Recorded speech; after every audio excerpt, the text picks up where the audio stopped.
What's up, everyone? Welcome to this episode of Crystal Clear. You have me, myself, and I today. We have had a lot of vacations and life events going on, and I just kind of needed my space to get in here and process it all with you all. I really feel like life has been teaching me a lot lately, but I'm here for it. Like I'm really here for it. And I always love to share that with you because that's again the intention of this whole podcast. So I'll start with March. I think I may have mentioned this on another podcast. I went on a ladies' retreat to Sedona, Arizona, and it was a girlfriend of mine turned 40 and she gathered a group of her friends, and I was supposed to go and do some empowerment journaling, and we had some fun hikes and things like that planned. So I ended up getting there a day early because I'm not going to lie, thinking of being with 10 other women for a weekend, I was quite anxious. If it's not like my tribe of people, I have a tendency to be a little bit of a loner. Um, just because I feel like I'm just in that space and I like to feel aligned and protect my own energy. So get to Sedona. I woke up at 4 a.m. and flew from Tampa, got there, rented a Jeep, which was awesome. Jeep ride was great. Went to Sedona, got some lunch at this awesome place called Chocolate Tree. It's like a really cool organic cafe. Went to Whole Foods, got some stuff for the weekend, and did a cacao ceremony, which was amazing. It was a really cool experience. And the whole intention of the cacao ceremony, essentially, cacao is like a pod, like a bean pod. And, we create chocolate and things out of it, but it's used in Mayan ancient traditions as like a sacramental, ceremonial supplement. So I had an amazing practitioner that I visited, and she had this cool little hut and house, and we essentially frothed the cacao, and we did that. It was really based on like three different energy bodies. So the first energy body was like the serpent world, the lower world, your dark, any of your generational stuff, any patterns, any addictions, anything that you really like, your shadow, essentially shadow work, like anything you wanted to really needed to let go of. And we went through that first, and we did an offering of tobacco with that. And so she had three little bowls set out where I chose through each thing, and held the cup with my left hand underneath and my right hand on top so I could receive. It was really a heart opening ceremony, which I thought was very beautiful, but went through each of the energy bodies. The second one was like the puma, which is your fierceness, your right now, your creativity, the manifester, the body and the lifetime that you're in now. And so you go through and, again, holding the cup ceremonial for the heart opening, and you think of things you want to manifest. And then the third energy body would be your connection to spirit. And with that one, there was an offering of rosemary. So it was tobacco for the lower dark energy. It was cacao for the manifestor, the creator, the right now.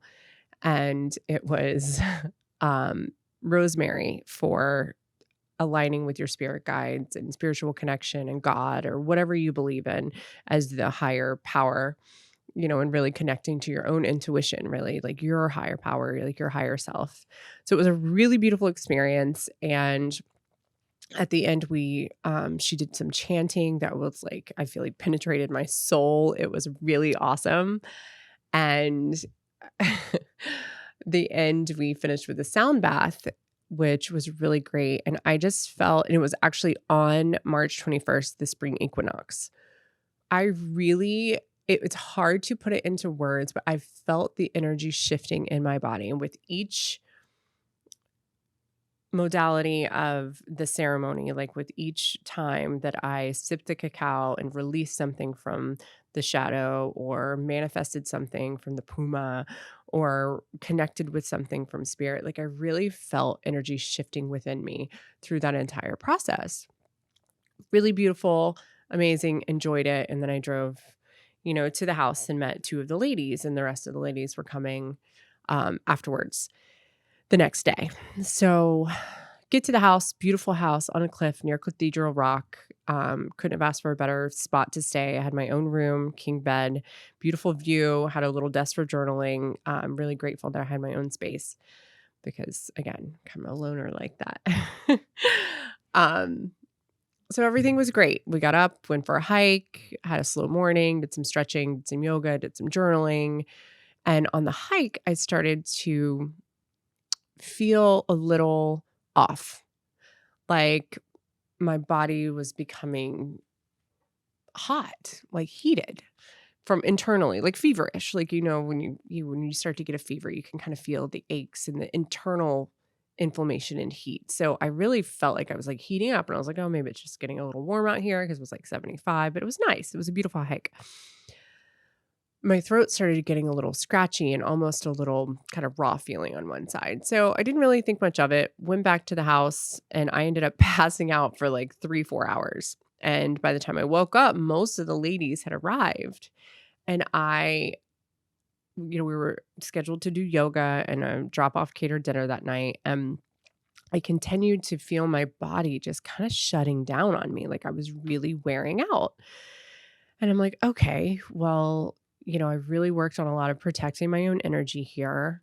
Maybe I'm just worn out. Maybe I'm just tired, or maybe I'm getting sick. My kids had been sick a few weeks before that, but I was thinking it was a few weeks. So I'm like, well, could it be in the cacao ceremony? What could it be? Anyway, long story short, I end up getting strep throat or mono or something of the sort. I got tested for both, and they said that's not what it was, but my throat was so swollen and so inflamed, and it was red, and I mean it was yuck. Like there was one day I couldn't even swallow. One of the girls there at telehealth made some antibiotics like 2 days later, but essentially I laid in bed for 3.5 days with like 103, 104 fever, in stillness, in the quiet, when all the other ladies went out and did hikes and went out to lunches and did their thing, yoga, all the things. And I didn't really set an intention on this trip other than going and doing the best that I could to protect my energy and enjoy myself.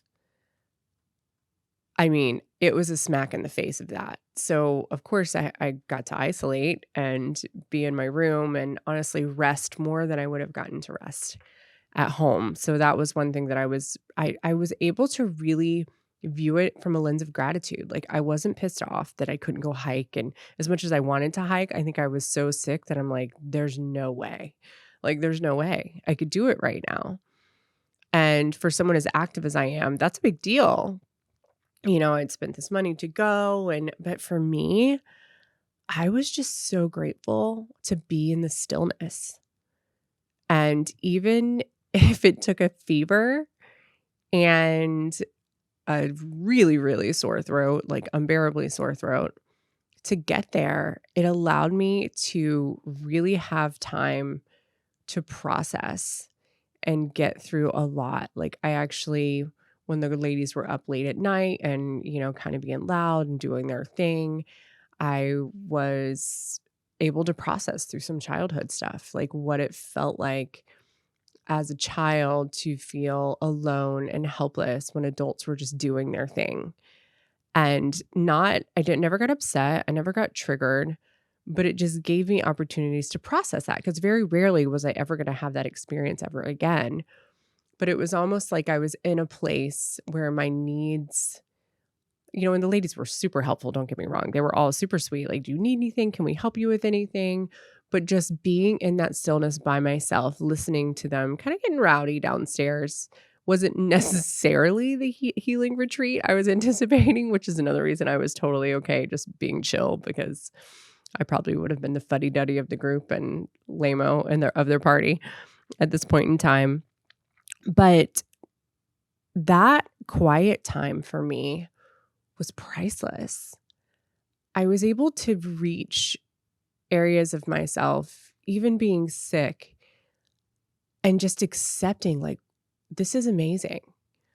And it sounds crazy, but laying there, looking at the red rocks, I mean, there's something, if you've never been to Sedona, there's something really magical about it.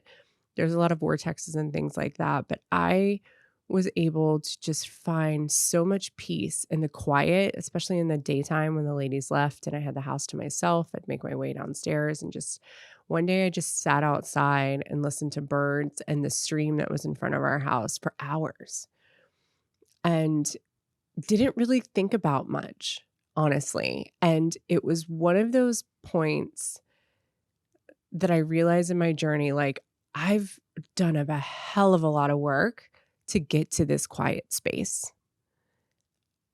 And it's okay. Like, I didn't want to be part of a big group. I didn't care to really go hike. Like, of course, I would have loved to gone out and been active, but again, my body was in such a position to where I just wanted to be comfortable. And that's what I did.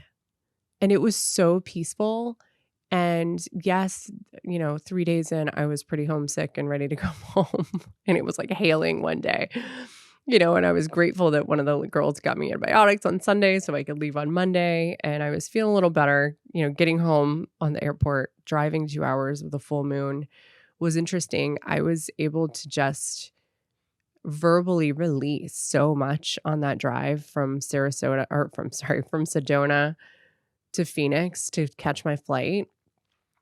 And it's like, I don't even know what I was releasing. I could just feel that there was energy shedding from my body. And I feel like the fever it was impactful. It was powerful. It was, during the cacao ceremony, I had really set my intention to let go of a lot of things, like a lot of old generational patterns, a lot of self-sabotage patterns. I've been very honest about my journey and my struggle with eating disorders and body image and body dysmorphia and things like that. And it's something that I think I will forever be recovering from.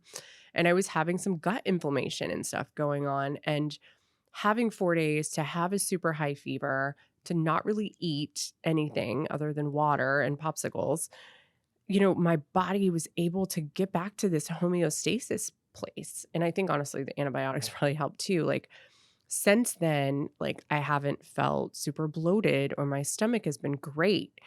I lost like 6 pounds of just random weight that I had gained for no reason. Like I think it was just all kind of gut inflammation related. I found out I was allergic to eggs a few months ago and I was still kind of eating them every now and then. So I think it was really causing some issues. Um, so yeah, it was just really an interesting time. Like I think I was meant to go to Sedona, do this ceremony and get sick. And actually one of my intuitive coaches, Nadine Gustin, who was on one of my podcasts, who's amazing. She does virtual and in person. If you're in Sarasota, highly recommend seeing her. If you're virtual, check out spiritualhealingarts.com or .org. But she told me, she was like, have you ever done a cacao ceremony? This is prior to going to Sedona. I was like, no, but it made me curious. So I looked it up and I found this amazing lady named Marga. And I don't know. I think it was really meant to be. So this was like the last weekend of March, essentially. So last full moon, last week, full weekend of March. So like 21st through the 25th was my trip. And then I came home and it still took me a little while to recover, but I really just took it easy. And by taking it easy, I took off from teaching and training at Shapes, which I love teaching group exercise. I love personal training. I love the ladies that I have made connections with training. And, I took a week off from that. And then my husband and I had a trip coming up on April 6th. So I just took a couple weeks off from work, period, and allowed myself to slowly adapt back to whatever this new crystal. Like I really feel like I shed and let go of a lot of old me, whether it be patterns or thought processes or negativity, resistance. Not that I outwardly had a lot of that going on, but I just felt so much more lighter in freedom in a way.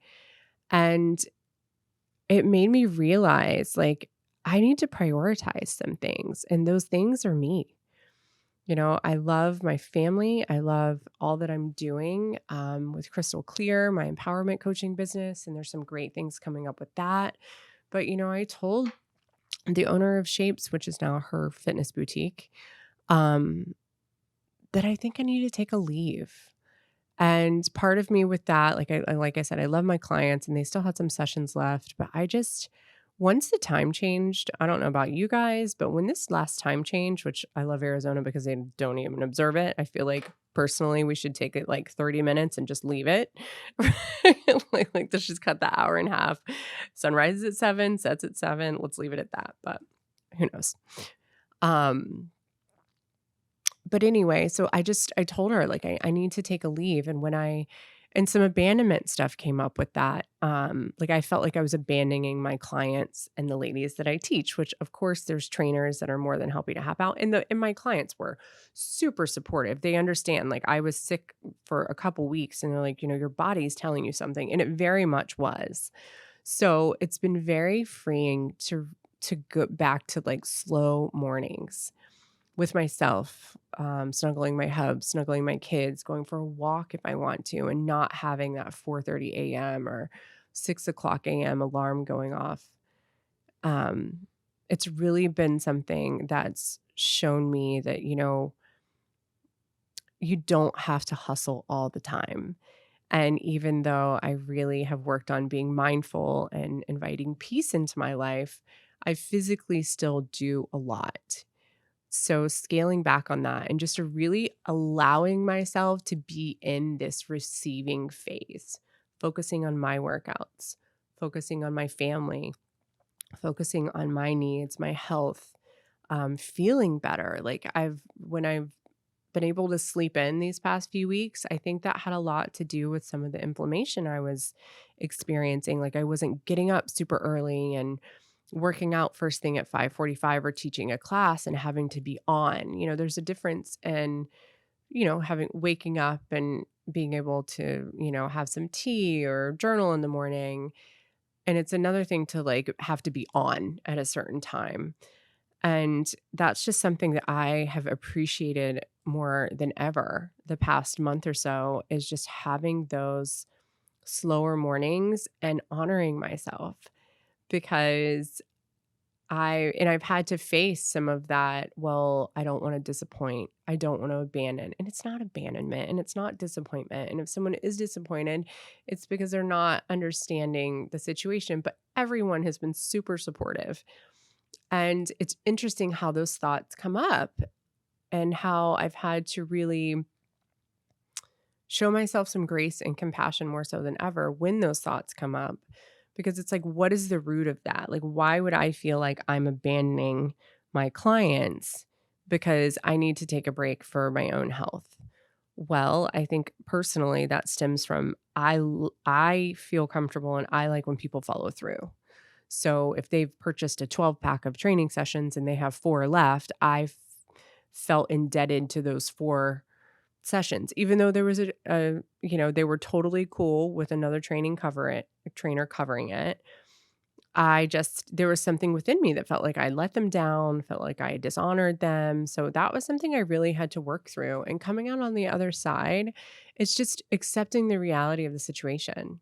I was creating that turbulence in my head. I was creating the abandonment. I was creating that, and it had nothing to do with them or how they felt. That was my own stuff that I was carrying into this new chapter, and acknowledging that and being like, "They support you," has been amazing. I can still go to lunch with my clients and still be friends with these ladies. I don't have to get up at the crack of dawn and go train them, and I can train them online if I want to. Um, so yeah, I just feel like my body really needed that purge. And it was really trying to teach me that you don't always have to be put together and things aren't always going to go the way that you anticipate or even want them to go. Which, like I said, I didn't really set too many expectations and I just allowed it to happen. And I'm so excited I did that because it allowed me to just be grateful that entire time. Like, grateful the ladies were there if I did need some support, Grateful that my husband was supportive, even though he was across the country. Grateful that, I was able to get home and have the resources to do what I needed to do, but also grateful for the purge. Grateful to feel the turbulence of being sick like that. Like, I haven't been sick like that, I don't think, ever. But looking back, it was like, it could always be worse. It could have always been worse than a sore throat, and I'm telling you, this is the worst. I used to get strep a lot as a kid, a whole different ballgame, which is why I feel like it was something more than that. But again, it was just like I honored it as this is what my body needed to go through, and I'm gonna come out on the other side of it. And I think it was because I went through that experience, I've had a different perspective going forward. 2 weeks after that, my husband and I, Matt, went to Miraval in Austin. Our anniversary is April 9th, and the solar eclipse was the 8th. So several months ago, like before I had even heard of it, he's like, there's a solar eclipse coming and we should really go, watch it somewhere. We chose Miraval in Austin. So I visit a resort called Miraval, Arizona every year around my birthday. I have for the past couple of years, and I wanted to try their other property. Very different property, similar spa experience, but very different property. We went on some really great hikes. They have a really great spa where you can do some, energetic experiences. They have a great activities calendar. So we did hikes, we did floating meditation, we did crystal meditations, we did massages, we did facials. We did all kinds of things on our anniversary. We did a really awesome Eastern experience called Yojana, where it's like a couples reuniting. You start with your bodies back to back into a meditation, and then you lie opposite directions with your arms intertwined and do some energy work, which is really interesting because the day after we did all the energy work, the day we were flying home, my entire right side of my body was really sore from my neck to my hip. So I don't know if I really took some energy from my husband to help him release, which, I'm kind of woo like that and feel like that's probably what happened. Like he needed me to help pull this energy from him to help release it. But anyway, we just had an amazing intentional trip. We parked in the middle of the resort and our bodies, not our car. We didn't drive the whole time. It was one of those resorts. It's great. You get dropped off, you walk around, you do your thing. People like show up to dinner in their robes. It's super chill and spa-like. So we laid in the grass and watched the solar eclipse and had a really awesome experience. And then after that, I went back and just had really awesome, intentional, emotional kind of next step conversations. And that trip really taught me like, you guys need to slow down together because in real life, we do our best, but we haven't taken a 4-night long trip and really been intentional with each other in a while. And it was really great. And I will cherish that. And it was just a really awesome experience with the solar eclipse and new beginnings. And again, I think that part of me going into that, you always miss the kids and leading up to that trip. So I'll just back it up for a second.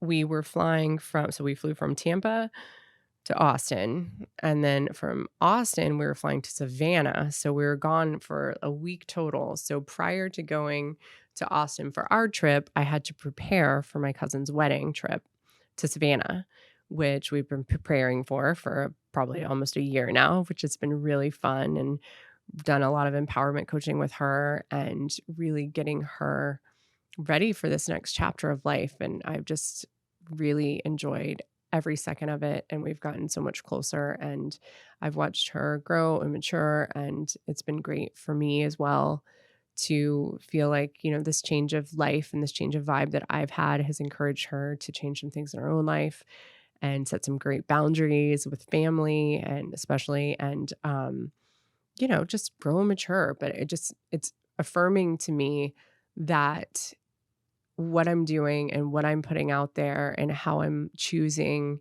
to live my life right now is really making a difference for others.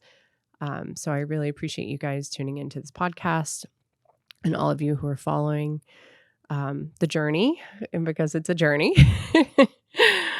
But it really, leading up to it was a lot. But I think that because of the experience I had of releasing and letting go, I handled it really well. Like I was able to, be just very practical about everything. One of our nannies and one of my great friends, Marion, was driving the kids um, to Savannah in my car. So I packed the car with the wedding dress, the rehearsal dinner dress, all the stuff we needed for the Savannah trip essentially got packed in my car before we left for Austin. And she drove it up that Wednesday. And leaving Austin, our flight was delayed, which gave us 10 minutes to catch our flight into Dallas. But that flight was delayed. So it actually worked out perfectly. We were just a little late to Savannah, and that's okay.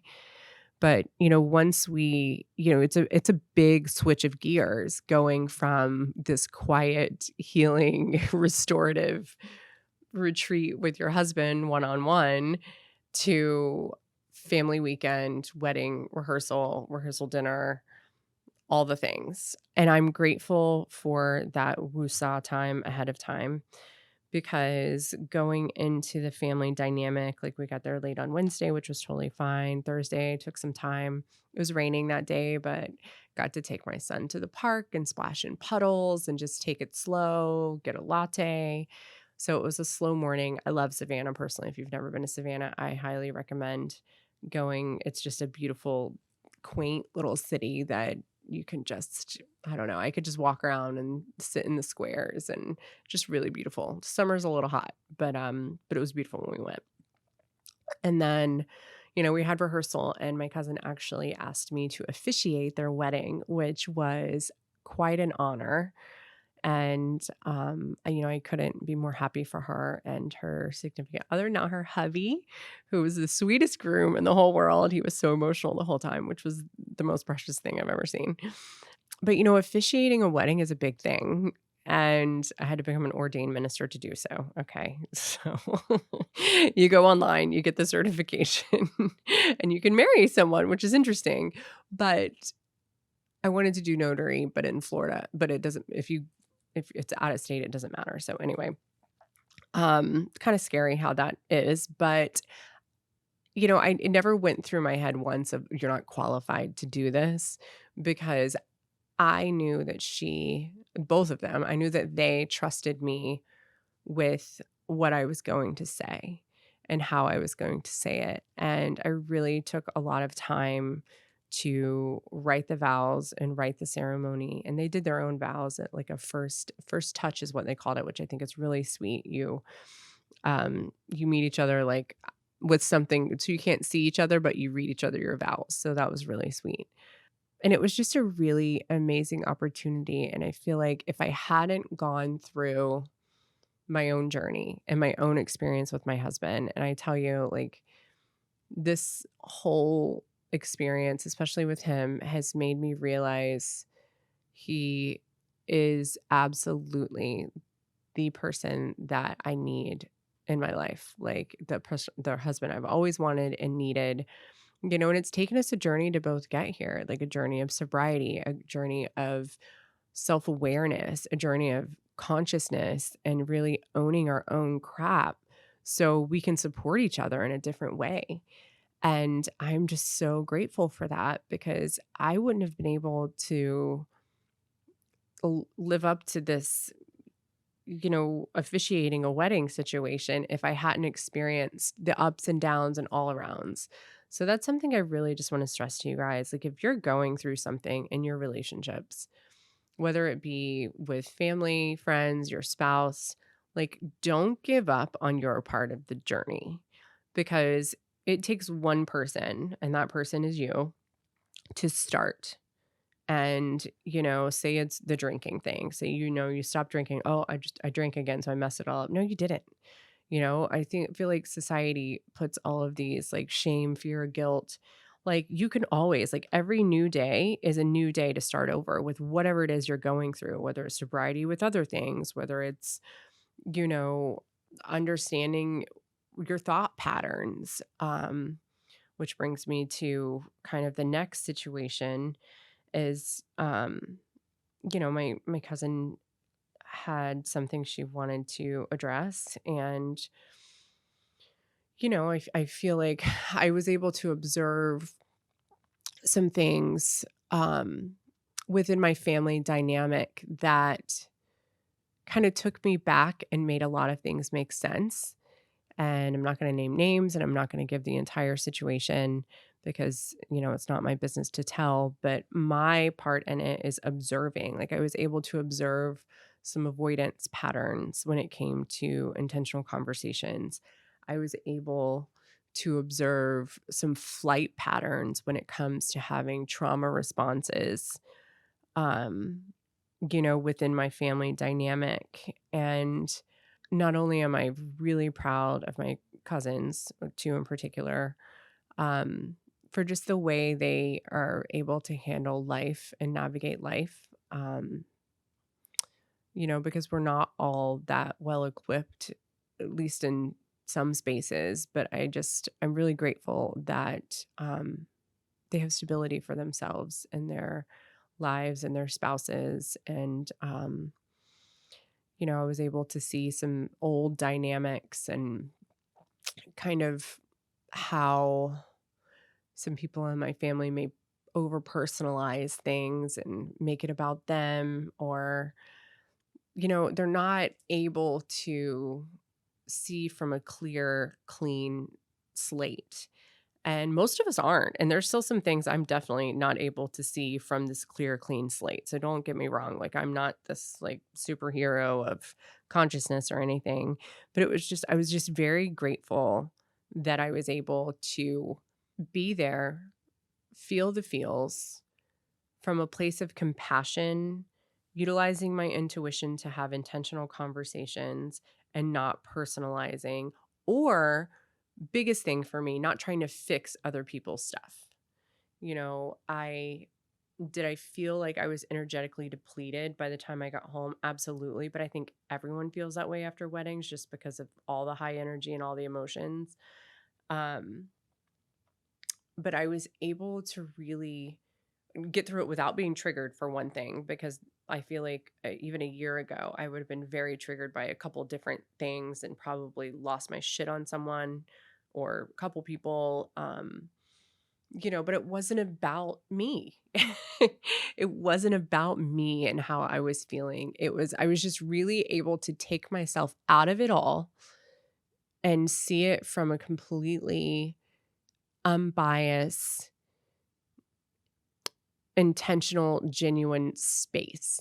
And it just made me really grateful for the progress and the work that I've put in, because honestly, you don't really realize sometime until you get put to the test. And I really feel like life is teaching me that like you've done a good job and you're on the right path and what you're doing is great, and what you're putting out there is great. And I share this with you all because it's important. It's important to just continue your journey, whatever that looks like for you. And being able to bring yourself to a space of self-awareness and having the courage, honestly, to be honest with yourself, because that's something that most people are not. Like, we're not honest with ourselves about our financial situations. We're not honest with ourselves about our health. We're not honest with ourselves about our relationships. We're not honest with ourselves about how we spend our time. And that's just the truth, you know? To give or take. Maybe there are people out there like monks in the middle of I don't even know where. But I feel like it's really about getting down to the nitty-gritty of, okay, and you don't even have to share it with anyone, but have the courage to share it with yourself. Like, honestly, check in with yourself. Like, am I utilizing my finances and my energy, my money, the way that I should be? Or am I splurging on stupid stuff that I could probably save? Or am I doing things and spending time and money on them when I'd rather be doing other things? What does my health look like? Am I anxious? How's my blood pressure? How's my activity level? Am I being honest with myself about what I can prioritize there? How are my relationships? How's my relationship with myself? Like, am I a negative self talker? How's my relationship with my significant other, my friends, my family? And not to take responsibility for other people's stuff, but being aware of your own part in it. Because I realized on my trip that I was the fixer. I was like the family person that people go to for advice and things. And I love being that person. But now I'm in a place to be more of a conscious advisor, not a fixer, because I realize it's not my job to fix other people's problems or turbulence or feelings or emotions. But I can, from a conscious place, give them wholehearted, intentional feedback and observations and maybe a perspective that they're not willing to understand. And to me, that's powerful. And that's something that I'm very grateful to have the opportunity to be in this space, to be that person. And I just, yeah, if you find yourself in a situation where you don't feel like you have that person. Like, I have a talk therapist that I talk to all the time. I have my journal that I write in all the time. I have some close friends that I can confide in that, but I think the biggest thing is not even necessarily having a person. Oh, actually, I have this podcast that I can get on and talk because I know that some of you are relating to this. And if you aren't, that's fine too. But I have a really great inclination that some people, the majority, are. Um, but being in a space that you're just aware of your own feelings from the inside out. And that I feel like is what life has really been teaching me is it's okay to feel the feels because we all have them. It's okay to get sick. It's okay to take antibiotics because I'm not gonna lie, I was very resistant to taking antibiotics, but strep doesn't go away on its own. Like, my throat was so disgusting, like, I felt like I was gonna die, and I needed to take medicine, but being open to that and then coming back and doing some energy work and some throat chakra work and, you can mix the 2. There's a time and a place, but I felt like and it was a lesson for me because I was getting very almost rigid in my beliefs of not taking medicine, and that's not healthy either at all. So, totally open to that if I need to, and working with my functional medicine doctor on getting my gut health under control after taking my antibiotics and after whatever was going on. Um, but it's really just teaching me to keep going and that great things are coming along. Like I said, the opportunity with shapes, teaching and training, love it. But I'm enjoying the slow mornings. And there's been a couple more opportunities that have come along in my full-time job of being more involved in some of the activities and things that we have going on in different stores and some travel. And so it's really going to free up time to do other things. But one thing that I vowed to myself this year is I'm not going to always fill in the empty space. So if I have a couple days in my calendar that are blank, try to keep them as blank as possible. Like, you don't always have to fill in the gaps. And I think that that's one of the biggest things the Sedona experience taught me is make time for the stillness. Not just when you have 104 fever, not just when you can't swallow, not just when you can't move, but make time for that stillness and know that it's okay. Like, the moon's still going to rise, the sun's still going to rise, the world is not going to stop if I do. Like, everything's going to continue the way that it's supposed to, and it's okay to honor that space for yourself. And really just to be intentional with all of my relationships. I feel like I've developed a lot of great and nurtured a lot of great relationships more so over the past 2 years than I have my entire life. I just feel more present. I feel more conscious in them. I feel more intentional about the time. and the energy. And I think it's more of just the awareness of the situation.